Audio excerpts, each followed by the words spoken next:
अस्सलामुअलैकुम की हाल चाल है। ठीक ठाक हो तुसी सारे? कैसी तबीयत है तुहाडी सारियां दी? अल्लाह करे तुसी सारे हसते रवो ते बसते रवो। ते आ गए हैं जी नायाब ज़मानियां दे किस्से लैके ते अपनियां बचपन दियां यादां ते अपनी मैमोरीज़ दे नाल तुहाडी खिदमत विच आ गए हैं। ते अज सुबह नाश्ता खा के मेरी रूटीन है कि थोड़ा जो नाश्ता खानी है ना, उदों थोड़ी जी देर लई मैं ट्विटर खोल के देखनी आ कोई खास खबर होवे। उठदे ही ते ज़ारे देखिया नहीं जाता, नाश्ते दे चक्कर शुरू हो जाते हैं। उस तो बाद फिर चाह पी के ना मग्गा रख के 10-15 मिनट मैं देखनी है बस सब जल्दी जल्दी करके। उस तो बाद फिर अपना कम धंदे लई शुरू हो जाइदा। ज़ारे घर दे कम करने, रूटीन दे जिहड़े कम हुंदे ने, औरतां दी हांडी पकानी है ते ये करना ते वो करना ते कपड़े धोने ने, सारे कम जिहड़े ने चलदे रहिंदे ने। ते फिर उस तो बाद फिर मैं कम शम करके मैं थोड़ा अपना उप्पर आ जानी आं इस रूम विच। इत्थे ज़रा खामोशी होंदी है, नीचे बच्चियां दी चैं चैं पैं पैं हो रही होंदी है, ते मैं इस रूम च आके ते फिर अपनी वीडियो बना लैनी आं। फिर नीचे जाने आं तक फिर ਉਹੀ रूटीन ज़िंदगी इस तरह ही ਹੁੰਦੀ है। ਅੱਜ ਜਦੋਂ ਮੈਂ ट्विटर ਤੇ ਗਈ ਤੇ ਇਤਫਾਕ ਦੇ ਨਾਲ ਇੱਕ ट्विटर फ्रेंड ने ਉਹਨਾਂ ਨੇ ਲਿਖਿਆ ਸੀ ਕਿ ਬੇਟੀ ਦੀ ਪੈਦਾਇਸ਼ ਤੇ कौन लोग ਜਿਹੜੇ ਨੇ ਕੋਈ ਐਸੇ ਹੈਗੇ ਨੇ ਕਿ ਜਿਹੜੇ ਮਿਠਾਈ ਵੰਡਦੇ ਨੇ ਬੇਟੀ ਵਾਸਤੇ। ਉਸ ਮੈਂ ਵੀ ਕਮੈਂਟ ਕਰ ਦਿੱਤਾ ਕਿ ਬਿਲਕੁਲ ਜੀ ਅਸੀਂ ਵੀ ਬੇਟੀ ਦੀ ਪੈਦਾਇਸ਼ ਤੇ ਖੁਸ਼ ਹੋਣ ਵਾਲੇ ਲੋਕ ਹਾਂ। ਸਾਡੇ ਵਿੱਚ ਵੀ ਇਸ ਤਰ੍ਹਾਂ ਮਿਠਾਈ ਵੰਡੀ ਜਾਂਦੀ ਹੈ ਔਰ ਇਸ ਤਰ੍ਹਾਂ ਖੁਸ਼ ਹੁੰਦਾ ਹੈ। ਫਿਰ ਇਸ ਤਰ੍ਹਾਂ ਉਜ਼ਮਾ ਆ ਗਈ ਅਚਾਨਕ ਛਾਲ ਮਾਰ ਕੇ, ਉਜ਼ਮਾ ਨੇ ਵੀ ਉੱਤੇ ਕਮੈਂਟ ਕਰ ਦਿੱਤਾ। ਫਿਰ ਅਸੀਂ ਕਾਫੀ ਦੇਰ ਇਸ ਤੇ ਤਿੰਨੋਂ ਜਣੀਆਂ ਅਸੀਂ ਜਿਹੜਾ ਨਾ ਲੱਗੀਆਂ ਰਹੀਆਂ ਗੱਲਬਾਤ ਕਰਨ ਵਾਸਤੇ। ਫਿਰ ਮੈਂ ਉਹਨਾਂ ਨੂੰ ਕਿਹਾ ਵੀ ਬਸ ਵੀ ਹੁਣ ਮੇਰਾ ਕੰਮ ਦਾ ਟਾਈਮ ਸ਼ੁਰੂ ਹੋ ਗਿਆ ਤੇ ਮੈਂ ਚੱਲੀ ਹਾਂ। ਤੇ ਮੈਂ ਸੋਚਿਆ ਤੇ ਅੱਜ ਇੱਕ ਹੋਰ ਮੌਜੂ ਸੀ ਕਿ ਮੈਂ ਉਸ 'ਤੇ ਗੱਲ ਕਰਾਂਗੀ। ਪਰ ਇਹ ਵੀ ਕਿ ਮੈਂ ਫਿਰ ਉਜ਼ਮਾ ਨੂੰ ਲਿਖਿਆ ਵੀ, ਮੈਂ ਕਿਹਾ ਉਜ਼ਮਾ ਇਹ ਬੜਾ ਅੱਛਾ ਮੌਜੂ ਹੈ ਕਿ ਬੇਟੀ ਦੇ ਹਵਾਲੇ ਦੇ ਨਾਲ, ਕਿ ਬੇਟੀ ਜਿਹੜੀ ਹੈ ਉਹ ਕੀ ਕਹਿੰਦੇ ਅੱਲਾਹ ਤਾਲਾ ਦੀ ਰਹਿਮਤ ਹੁੰਦੀ ਹੈ। ਦੁਨੀਆ 'ਚ ਬੇਸ਼ੁਮਾਰ ਨਿਅਮਤਾਂ ਨੇ ਕਿ ਅੱਲਾਹ ਤਾਲਾ ਜੋ ਤੁਹਾਨੂੰ ਕਰਦਾ ਨਾ, ਉਹ ਨਿਅਮਤ ਹੈ। ਰਹਿਮਤ ਦਾ ਲਫ਼ਜ਼ ਜਿਹੜਾ ਵੇ ਨਾ, ਉਹ ਤਿੰਨ ਲੋਕ ਇਸਤੇਮਾਲ ਹੁੰਦਾ ਤਿੰਨ ਜਗ੍ਹਾ। ਇੱਕ ਆਂਦਾ ਮਹਿਮਾਨ ਜਿਹੜੇ ਤੁਹਾਡੇ ਘਰ ਆਉਂਦੇ ਨੇ ਉਹ ਵੀ ਅੱਲਾਹ ਦੀ ਰਹਿਮਤ ਹੁੰਦੀ ਹੈ, ਤੇ ਜਿਹੜੀ ਬਾਰਿਸ਼ ਹੁੰਦੀ ਹੈ ਉਹ ਵੀ ਅੱਲਾਹ ਦੀ ਰਹਿਮਤ ਹੈ, ਤੇ ਬੇਟੀ ਵੀ ਅੱਲਾਹ ਦੀ ਰਹਿਮਤ ਹੈ। ਤੇ ਬੇਟੀ ਨੂੰ ਬੋਝ ਸਮਝਣਾ ਜਾਂ ਬੇਟੀ ਨੂੰ ਸਮਝਣਾ ਕਿ ਸਾਨੂੰ ਪਤਾ ਨਹੀਂ ਅੱਲਾਹ ਨੇ ਸਾਡੀ ਕਿਹੜੀ ਮੁਸੀਬਤ 'ਚ ਪਾ ਦਿੱਤਾ ਵੇ, ਇਸ ਤਰ੍ਹਾਂ ਦੇ ਵੀ ਲੋਕ ਹੈਗੇ ਨੇ ਦੁਨੀਆ 'ਚ, ਬੇਸ਼ੱਕ ਹੈਗੇ ਨੇ। ਪਰ ਇਹ ਵੇ ਕਿ ਬੇਟੀਆਂ 'ਤੇ ਜਾਨ ਦੇਣ ਵਾਲੇ, ਬੇਟੀਆਂ ਦੇ ਲਾਡ ਚੁੱਕਣ ਵਾਲੇ, ਬੇਟੀਆਂ ਨੂੰ ਸ਼ਹਿਜ਼ਾਦੀਆਂ ਵਾਂਗਰ ਪਾਲਣ ਵਾਲੇ ਬਹੁਤ ਜ਼ਿਆਦਾ ਲੋਕ ਨੇ। ਕਿ ਬੇਟੀਆਂ ਤਾਂ ਇੰਨੀਆਂ ਪਿਆਰੀਆਂ ਹੁੰਦੀਆਂ ਨੇ ਮਾਂ ਬਾਪ ਨੂੰ ਕਿ ਬਸ ਮੇਰਾ ਖਿਆਲ ਹੈ ਸਾਡੇ ਘਰਾਂ ਵਿੱਚ ਮੈਂ ਜੋ ਆਪਣੇ ਇਰਦ ਗਿਰਦ ਦੇਖਦੀ ਹਾਂ, ਬੇਟੇ ਨਾਲੋਂ ਜ਼ਿਆਦਾ ਤਰਜੀਹ ਬੇਟੀ ਨੂੰ ਦਿੱਤੀ ਜਾਂਦੀ ਹੈ ਕਿ ਬੇਟੀਆਂ ਦੇ ਜ਼ਿਆਦਾ ਨਾਜ਼ ਨਖਰੇ ਚੁੱਕੇ ਜਾਂਦੇ ਨੇ।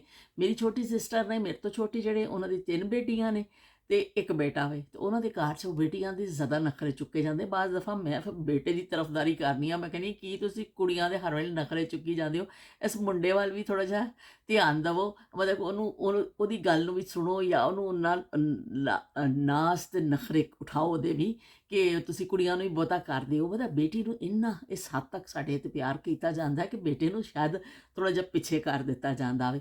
ਮੇਰੇ ਭਾਈ ਦੀਆਂ ਵੀ ਬੱਚੀਆਂ ਨੇ, ਮੇਰੀ ਦੂਸਰੀਆਂ ਭੈਣਾਂ ਦੀ ਵੀ ਬੱਚੀਆਂ ਨੇ। ਬੇਟੀ ਬਹੁਤ ਪਿਆਰੀ, ਔਰ ਮੈਨੂੰ ਤਾਂ ਇੰਨੀਆਂ ਪਿਆਰੀਆਂ ਲੱਗਦੀਆਂ ਨੇ ਬੱਚੀਆਂ, ਬਹੁਤ ਜ਼ਿਆਦਾ ਮੈਂ ਉਹਨਾਂ ਨਾਲ ਪਿਆਰ ਕਰਨੀ ਆ।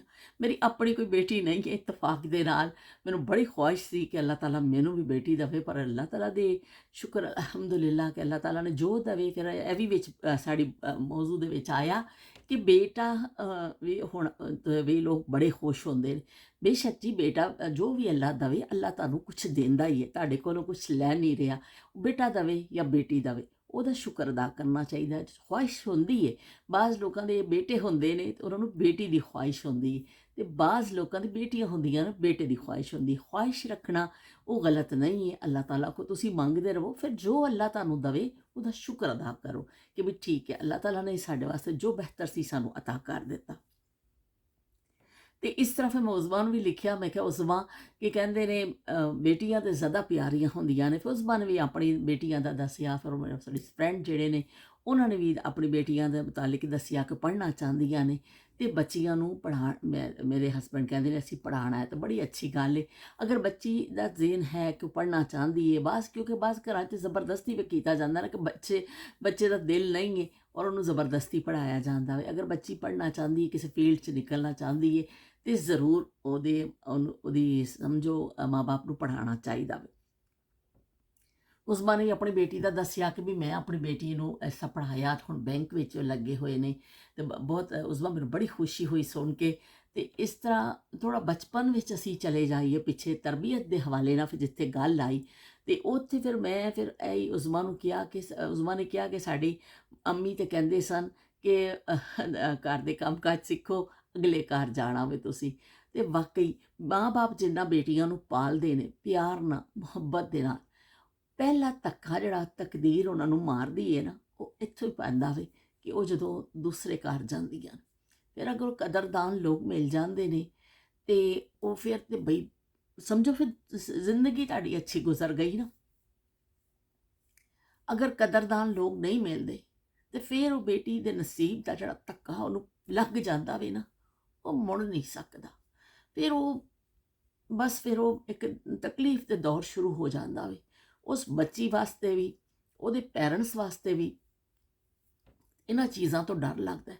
ਬੇਟੀਆਂ ਬੜੀਆਂ ਪਿਆਰੀਆਂ ਹੁੰਦੀਆਂ ਨੇ, ਬੇਟੀਆਂ ਤੇ ਇੰਨਾ ਲਾਡ ਉਹਨਾਂ ਦੇ ਚੁੱਕੇ ਜਾਂਦੇ ਨੇ, ਲੇਕਿਨ ਬਸ ਉਹ ਕਹਿੰਦੇ ਨੇ ਉਹਨਾਂ ਦੇ ਨਸੀਬਾਂ ਤੋਂ ਡਰ ਲੱਗਦਾ ਵੇ ਕਿ ਅੱਲਾਹ ਤਾਲਾ ਉਹਨਾਂ ਦੇ ਨਸੀਬ ਅੱਛੇ ਕਰੇ।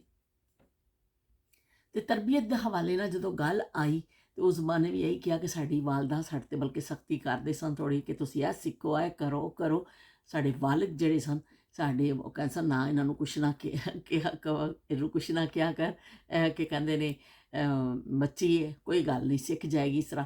ਤੇ ਵਾਕਈ ਜ਼ਿਆਦਾਤਰ ਘਰਾਂ 'ਚ ਹੀ ਹੁੰਦਾ ਹੈ ਕਿ ਮਾਵਾਂ ਡਾਂਟ ਟਪਟ ਥੋੜ੍ਹਾ ਕਰਦੀਆਂ ਨੇ, ਲੇਕਿਨ ਬਾਪ ਬੇਟੀ ਦੇ ਜ਼ਿਆਦਾ ਲਾਡ ਉਠਾਉਂਦੇ ਨੇ। ਲੇਕਿਨ ਮਾਵਾਂ ਦੀ ਵੀ ਇੱਕ ਡਿਊਟੀ ਹੁੰਦੀ ਹੈ, ਮੈਂ ਕਹਿੰਦੀ ਮਾਵਾਂ ਦੀ ਇੱਕ ਡਿਊਟੀ ਹੈ ਕਿ ਉਹ ਅਗਰ ਉਹ ਨਾ ਸਿਖਾਉਣ ਤੇ ਬੱਚੀਆਂ ਫਿਰ ਅੱਗੇ ਜਾ ਕੇ ਬਹੁਤ ਮਸਾਇਲ ਹੋ ਜਾਂਦੇ ਨੇ। ਠੀਕ ਕਹਿੰਦੀਆਂ ਸਾਡੀਆਂ ਮਾਵਾਂ। ਉਸ ਬਾਰੇ ਜਦੋਂ ਜੁਮਲਾ ਲਿਖਿਆ ਨਾ ਤੇ ਮੈਨੂੰ ਇਸ ਤਰ੍ਹਾਂ ਲੱਗਿਆ ਕਿ ਮੇਰੀ ਆਪਣੀ ਅੰਮੀ ਦਾ ਕਿਹਾ ਹੋਇਆ ਜੁਮਲਾ ਵੇ, ਬਿਲਕੁਲ ਸੇਮ ਹੋਈ। ਤੇ ਉਸ ਮਾਂ ਦੀ ਗੱਲ ਮੈਨੂੰ ਯਾਦ ਆ ਗਈ ਕਿ ਬਾਜੀ ਤੁਸੀਂ ਜਿਹੜੀਆਂ ਗੱਲਾਂ ਕਰਦੇ ਹੋ ਉਹ ਬਿਲਕੁਲ ਮੈਨੂੰ ਇਸ ਤਰ੍ਹਾਂ ਲੱਗਦੀਆਂ ਕਿ ਮੇਰੇ ਘਰ ਦੀਆਂ ਗੱਲਾਂ ਨੇ। ਤੇ ਬਿਲਕੁਲ ਇਸ ਤਰ੍ਹਾਂ ਹੀ, ਕਿਉਂਕਿ ਉਸ ਜ਼ਮਾਨੇ ਵਿੱਚ ਬੱਚੀ ਦੀ ਤਰਬੀਅਤ ਦੇ ਹਵਾਲੇ ਨਾਲ ਬੜੀ ਖਸੂਸੀ ਤਵੱਜੋ ਕੀਤੀ ਜਾਂਦੀ ਸੀ। ਬੱਚੀ ਨੂੰ ਘਰਦਾਰੀ ਸਿਖਾਈ ਜਾਂਦੀ ਸੀ, ਬੱਚੀ ਨੂੰ ਹਰ ਕੰਮ ਸਿਖਾਇਆ ਜਾਂਦਾ ਸੀ ਕਿ ਚਲੋ ਬਹੁਤ ਜ਼ਿਆਦਾ ਮਾਹਰ ਨਾ ਹੋਵੇ ਲੇਕਿਨ ਉਹਨੂੰ ਸਾਰੀ ਜ਼ਰੂਰੀਅਤ ਜ਼ਿੰਦਗੀ ਦੀ ਛੋਟੀ ਛੋਟੀ ਚੀਜ਼ਾਂ ਪਤਾ ਹੋਣੀਆਂ ਚਾਹੀਦੀਆਂ ਸਨ।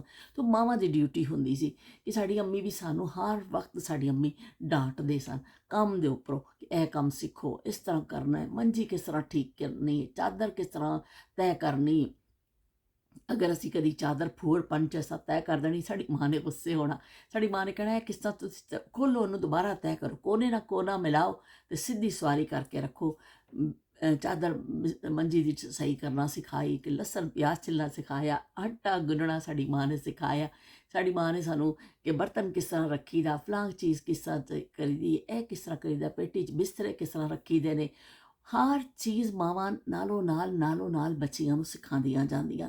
ਉਹਨਾਂ ਦੀ ਬਹੁਤ ਬੜੀ ਡਿਊਟੀ ਹੁੰਦੀ ਬੱਚੀਆਂ ਮਾਵਾਂ ਦੀ। ਅਤੇ ਉਹ ਫਿਰ ਮਾਵਾਂ ਨੇ ਸਿਖਾਇਆ ਅਤੇ ਉਹ ਫਿਰ ਮੈਂ ਉਜ਼ਮਾ ਨੂੰ ਇਹ ਕਿਹਾ ਕਿ ਉਜ਼ਮਾ ਗੱਲ ਵੀ ਠੀਕ ਹੈ, ਅਗਰ ਮਾਵਾਂ ਨਾ ਸਿਖਾਉਣ ਤਾਂ ਫਿਰ ਸਾਡੇ ਵਾਸਤੇ ਪਤਾ ਨਹੀਂ ਕਿਹੜੇ ਪਹਾੜ ਸਨ ਜਿਹੜੇ ਅਸੀਂ ਅਬੂਰ ਵੀ ਕੀਤੇ। ਮੁਸ਼ਕਿਲ ਹਰ ਔਰਤ ਦੀ ਜ਼ਿੰਦਗੀ 'ਚ ਮੁਸ਼ਕਿਲਾਤ ਆਉਂਦੀਆਂ ਨੇ, ਪਰ ਇਹ ਵੀ ਕਿ ਅਗਰ ਕੁਛ ਨਾ ਸਿੱਖਿਆ ਹੋਵੇ ਤਾਂ ਫਿਰ ਤਾਂ ਬਹੁਤ ਜ਼ਿਆਦਾ ਮੁਸ਼ਕਿਲਾਤ ਨੇ।